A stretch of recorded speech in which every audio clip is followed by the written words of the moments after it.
Ernst Lurch. Ernst Lurch was no ordinary soldier. He was the bureaucratic engine of Operation Reinhardt, responsible for the logistical slaughter of 1.52 million people. As the SS Chief of Staff in Lublin, he coordinated the arrival of thousands of cattle cars at death camps with chilling clockwork precision. After 1945, he vanished into Klagenfurt, Austria, hiding behind the mundane life of a cafe owner.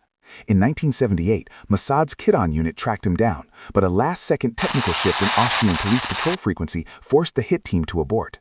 Despite surviving two major trials in 1946 and 1971 due to insufficient evidence, Lurch remained a priority target. He ultimately cheated the gallows, dying peacefully in 1997 at age 82, leaving Mossad with one of their most frustrating near-miss files in history. Franz Müller. Known as the Butcher of Vilnius, Franz Müller was the architect of terror in Lithuania, where he presided over the annihilation of nearly 80,000 victims within the Vilna ghetto. His cruelty was legendary. Survivors recalled him shooting children in the streets for sport, while maintaining a chillingly calm demeanor. By 1979, Mossad had finalized a high-stakes wet-work operation to eliminate him on Austrian soil, seeking to bypass the repeated failures of local courts. However, at the 11th hour, the Israeli government issued a stand-down order, fearing that an assassination would trigger a catastrophic diplomatic rupture with Austria and jeopardize sensitive regional interests. This strategic retreat allowed Müller to continue his life as a wealthy farmer. He died in 1994, having successfully evaded Mossad's vengeance and the justice of the hangman's noose. Karl Streibel. Karl Streibel held a unique and sinister role as the commandant of the Trauniki training camp, where he personally oversaw the brutal indoctrination of over 5,000 Hiwis, collaborationist guards who became the primary executioners in the death camps of Belzec, Sobibor, and Treblinka. While he avoided pulling triggers, his signature was on every deployment order that facilitated the murder of millions. Mossad placed Streibel on their primary blacklist after a German court outrageously acquitted him in 1976, but the agency faced an impenetrable wall of protection from his high-ranking political connections in West Germany. This invisible shield forced Mossad to shift focus to higher priority targets, leaving the architect of the Trauniki killers untouched. Streibel lived out his final decade in a quiet suburban home, dying a free man in 1986 without ever facing the retribution he so richly deserved. Kurt Werner Lischka. As the Gestapo chief in occupied Paris, Kurt Werner Lischka was the cold-blooded logistician responsible for the deportation of 76,000 Jews to the gas chambers of Auschwitz. He was the mastermind behind the infamous Veldiv roundup, deploying thousands of officers with meticulous schedules to ensure no family escaped. For years, Mossad and legendary hunters Serge and Beate Klarsfeld tracked his every move, attempting to force a legal reckoning when direct assassination was deemed too high profile for the 1970s political climate. In a bittersweet victory for justice, his relentless pursuit finally led to a 10-year sentence in 1980, but the legal machinery of the time allowed him to be released after serving only 7 years. This premature freedom sparked global outrage, yet Lischka remained defiant until his death in 1989. He remains a symbol of the agonizing struggle between intelligence-led justice and the flawed systems of post-war law. Andrija Artuković. Andrija Artuković held the terrifying position of interior minister in the independent state of Croatia, a Nazi puppet regime where he orchestrated the systematic slaughter of over 300,000 Serbs, Jews, and Romani people. His brutality was so extreme that even some German SS observers were shocked by the visceral nature of the Croatian concentration camps, like Jasenovac. For nearly 40 years, Artuković lived a quiet, suburban life in California under an alias, protected by the complexities of Cold War extradition laws. It was the relentless pressure from Mossad, working in tandem with the Office of Special Investigations, that finally shattered his sanctuary in 1986, forcing his extradition to Yugoslavia to face a death sentence. Although he died of natural causes in a prison hospital in 1988 at age 88, his capture marked a monumental victory, proving that no amount of time or distance could erase the Balkan Himmler's blood-stained past. Horst Schumann. Horst Schumann was a chilling figure in the medical block of Auschwitz-Birkenau, where he conducted scientific atrocities involving high-intensity X-ray sterilization on thousands of unsuspecting prisoners.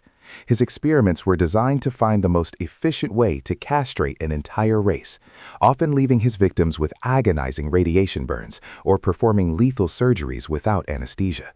Following the war, Schumann evaded capture by fleeing to Ghana, where he remarkably became the personal physician to President Kwame Nkrumah. Mossad tracked his every move in Africa, but political asylum kept him out of reach until a 1966 coup d'etat suddenly stripped away his protection, allowing for his immediate extradition to West Germany. Despite the gravity of his crimes, the legal climax was underwhelming. His trial was suspended in 1971 due to claimed heart hypertension. He spent his remaining years in freedom, dying in 1983 as a man who cheated a full judicial reckoning through medical technicalities. Franz Rademacher. As the head of the Jewish Affairs Desk at the German Foreign Office, Franz Rademacher was the man who proposed the infamous Madagascar Plan, a logistical precursor to the Holocaust designed to deport millions of Jews to an island off Africa. He later personally oversaw the liquidation of Jewish communities in Serbia, boasting in official cables that the Jews would be killed. After escaping from a German prison in 1952, he resurfaced in Syria, where he integrated into the local intelligence community to aid their anti-Israel efforts. The shadow war reached him in Damascus when Mossad agents, potentially including the legendary Eli Cohen, targeted him with a sophisticated letter bomb that left him scarred but alive. This surgical strike served as a terrifying message that the sovereign borders of Syria could not shield a Nazi architect from Israeli vengeance. Rademacher eventually returned to Germany under mysterious circumstances and died in 1973, shortly after being sentenced to a mere 5 years, a duration far too short for a man who planned the exile of a nation. If you find this secret history of Mossad's shadow war fascinating, hit the subscribe button and ring the bell to join us as we uncover more untold stories from World War II. Hans Eisele. Hans Eisele was a notorious SS doctor at Buchenwald, where his treatments were lethal injections for thousands. Infamous for phenol executions and gruesome surgeries without anesthesia, he fled Europe and surfaced in Cairo in 1958. There, he joined a protected circle of Nazi scientists aiding the Egyptian regime. In 1963, Mossad's pursuit reached a violent peak when a booby-trapped parcel exploded in his home.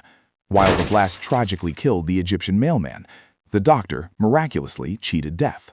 This surgical strike sent shockwaves through the expatriate Nazi community, proving the desert offered no true sanctuary. Eisele eventually died of natural causes in his Cairo villa in 1967, having spent his final years in a state of absolute paranoid vigilance.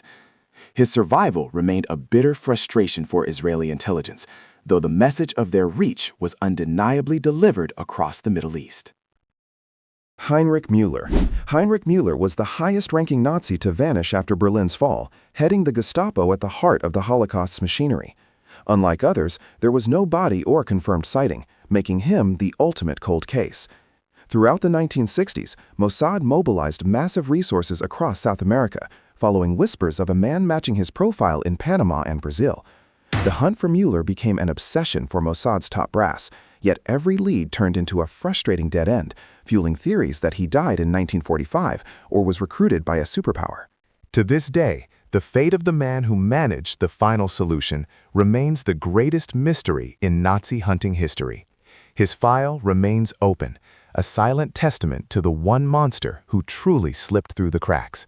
His disappearance remains a haunting gap in the record of post-war justice and Israeli intelligence operations. Martin Bormann. As Hitler's secretary, Martin Bormann held absolute power in the Reich's final years. When Berlin fell, he vanished, leading Mossad analysts to believe he used rat lines to reach Nazi colonies in Argentina. Mossad spent years operating a secret network in South American jungles, convinced Bormann was the hidden financier behind a post-war Nazi revival. These high-risk operations only shuttered decades later when DNA evidence in 1998 confirmed Bormann actually committed suicide on a Berlin bridge in May 1945. While Eichmann's capture was a victory, the fruitless pursuit of Bormann stands as a sobering lesson in how the fog of war can mislead even the world's best spies. For 50 years, his ghost haunted the intelligence community, driving international missions based on shadows. It remains a classic example of Mossad's relentless commitment, even when chasing a man who had already met his end in the ruins. Walter Rauff. Walter Rauff was a high-ranking SS officer responsible for one of the Holocaust's most depraved technical innovations, the gas van. He oversaw the production and deployment of these mobile death chambers, which used engine exhaust to murder an estimated 97,000 victims, primarily women and children. After the war, Rauff escaped to Chile, where he found favor as a security consultant for Augusto Pinochet's brutal military dictatorship.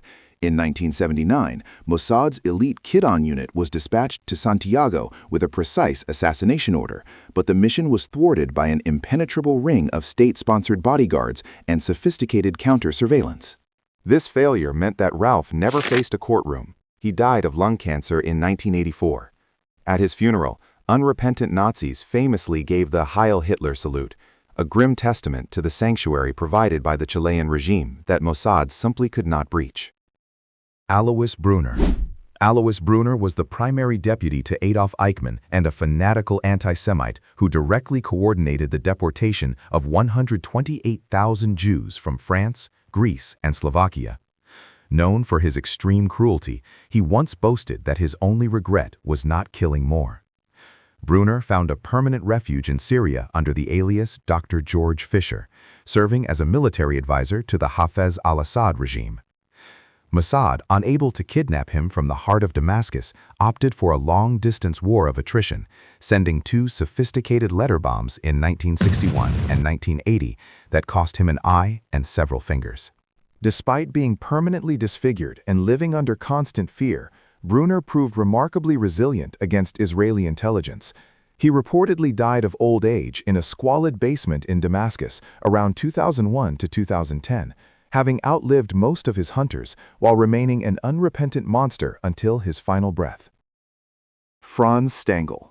Franz Stangl was the commandant of the Sobibor and Treblinka extermination camps, where he presided over the industrial-scale murder of at least 800,000 people. He was known for wearing a crisp white uniform while overseeing the gas chambers, earning him the nickname the White Captain. After escaping to Brazil, he worked openly at a Volkswagen factory in Sao Paulo, believing his tracks were covered. The breakthrough came in 1967, when Mossad intelligence provided the crucial location data to Nazi hunter Simon Wiesenthal and Brazilian authorities, leading to a high-profile arrest that shattered his decades of anonymity. Stangl was extradited to West Germany, where he was sentenced to life imprisonment for his role in mass genocide. He died in prison in 1971, just 6 months after his conviction, finally succumbing to the weight of justice in a cell that was a far cry from the camps he once commanded with absolute power. Klaus Barbie. Klaus Barbie, the Gestapo chief in Lyon, was responsible for murdering 4,000 people and deporting 7,500 Jews, including 44 orphans from Isieux. After the war, he fled to Bolivia via the Rat Lines, rebranding himself as Klaus Altmann to serve as a security consultant for military dictators. Mossad agents meticulously tracked his movements across the Andes for years, providing the critical intelligence and diplomatic leverage that eventually stripped away his state immunity. This logistical triumph led to his dramatic 1983 extradition to France. Barbie was sentenced to life imprisonment for crimes against humanity, finally dying behind bars in 1991. His capture proved that even the highest mountain peaks in South America could not hide a monster from the persistent shadow of his horrific past and the reach of Israeli intelligence. Herberts Cukurs. Herberts Cukurs, the butcher of Riga, was responsible for the slaughter of 30,000 Jews in Latvia. Mossad deemed him too dangerous for a standard trial, choosing a direct execution instead. In a masterclass of espionage, agent Anton Quenzel posed as a businessman to win Cukurs' trust, luring him to Uruguay for a fake business deal. On February 23, 1965, the trap snapped shut in a Montevideo villa. A waiting hit team engaged in a violent struggle, eventually executing Cukurs and leaving his body in a trunk with a list of his crimes. This remains the only official Nazi assassination publicly acknowledged by Mossad. The operation sent a chilling message to every fugitive war criminal. For monsters like Cukurs, there would be no legal debates, only a final, silent accounting in the dark. Josef Mengele. Josef Mengele, the angel of death at Auschwitz, conducted horrific genetic experiments on over 1,500 pairs of twins, of which only about 200 individuals survived his scalpel. He was Mossad's most haunted failure, a target they chased through the jungles of South America for decades. In 1960, agents actually located him in Argentina, but chose to prioritize the capture of Adolf Eichmann, allowing Mengele to slip away into the Brazilian interior. Despite a massive $3.4 million bounty placed on his head by international hunters, Mengele utilized a sophisticated network of Nazi sympathizers to remain one step ahead of Israeli hit teams. He eventually died of a stroke while swimming in 1979, though his identity was only confirmed through forensic DNA in 1985. For Mossad, Mengele remained the one who got away, a ghost whose peaceful death denied the world a final reckoning for the horrors of Auschwitz. Adolf Eichmann. Adolf Eichmann was the logistical mastermind of the Holocaust, responsible for coordinating the deportation of 6 million Jews to extermination camps across Europe. In May 1960, Mossad executed Operation Garibaldi, the most daring abduction in intelligence history, snatching him from a street in Buenos Aires. Agents held him in a safe house for 9 days before drugging him and smuggling him onto an LAL flight disguised as a sick crew member. His subsequent trial in Jerusalem was the first to be televised globally, forcing the world to confront the chilling banality of evil as he sat behind a bulletproof glass booth. Eichmann was found guilty on 15 criminal charges, including crimes against humanity. He was executed by hanging in 1962, the only time Israel has ever carried out a death sentence. His capture remains the ultimate symbol of Mossad's resolve, that no ocean is too wide and no alias too deep for the arm of justice. Thank you for journeying through these dark corridors of history with us. If you believe that justice should never have an expiration date, please give this video a like, subscribe to our channel, and share your thoughts in the comments below on which of these missions surprised you the most.